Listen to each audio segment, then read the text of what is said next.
This is a public speaking tip of the day and a media training tip of the day. If a reporter calls you and perhaps they get your voicemail, leave a message, or they call you, you speak very briefly, they really just have one question. They want your reaction to something in the news.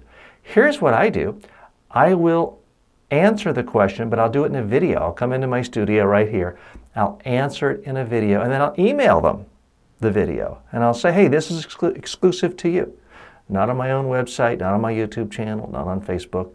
Quite often they'll say, fantastic.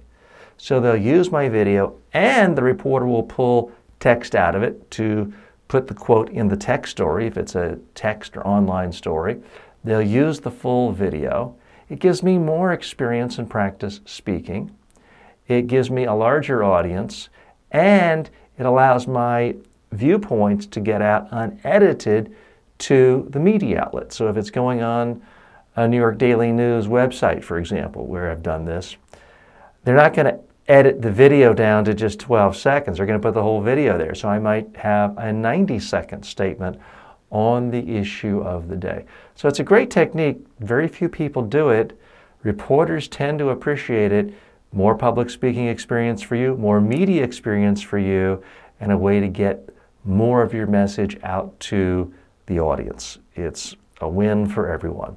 I'm TJ Walker. I teach people how to speak more effectively. If you want more tips and tricks on how to be a better communicator, you can get a couple of my books for free. All you have to do is go to mediatrainingworldwide.com.